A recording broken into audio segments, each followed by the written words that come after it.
ഫുട്പാത്തിലൂടെ scooter ഓടിച്ചെത്തിയ യാത്രികനെ തടഞ്ഞ പ്രഭാവതി അമ്മയെ അഭിനന്ദിച്ച് മന്ത്രി ഗണേഷ് കുമാർ.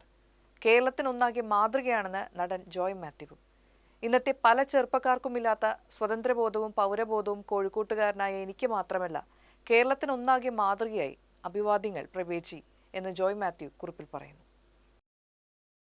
എന്റെ ചെറുപ്പകാലത്ത് ആരെയും കൂസാതെ പാലാട്ടുതാഴം ചുള്ളിയോട് റോഡിലൂടെയും എരഞ്ഞിപ്പാലം കരിമ്പനപ്പാലം റോഡിലൂടെയും അലങ്കാരങ്ങൾ ഏതുമില്ലാതെ തിടുക്കപ്പെട്ടു പോകുന്ന സ്ത്രീയായിരുന്നു പ്രഭാവതി. എങ്ങോട്ടാണ് അവർ തിടുക്കപ്പെട്ടു പോകുന്നത് എന്ന് അന്വേഷിച്ചപ്പോഴാണ് അവർ പാർട്ടി പ്രവർത്തനത്തിന് പോകുകയാണെന്നറിഞ്ഞത്. നാട്ടുകാർ അവരെ സ്നേഹപൂർവ്വം പ്രബേജി എന്ന് വിളിച്ചു. പിന്നീട് അവർ രാഷ്ട്രീയ പ്രവർത്തനം അവസാനിപ്പിച്ചു. പക്ഷേ പോരാട്ടവീര്യവും പൗരബോധവും അവർ വിട്ടുപോയില്ല എന്നും കുറിപ്പിലുണ്ട്. കോഴിക്കോട് എരഞ്ഞിപ്പാലം ട്രാഫിക് സിഗ്നലിന് സമീപമായിരുന്നു സംഭവം. ഫുട്പാത്തിലൂടെ നടന്നു വരുമ്പോൾ സിഗ്നൽ മറികടക്കാൻ ഫുട്പാത്തിലേക്ക് കയറ്റിയ സ്കൂട്ടർ പ്രഭാവതി അമ്മ തടയുകയായിരുന്നു.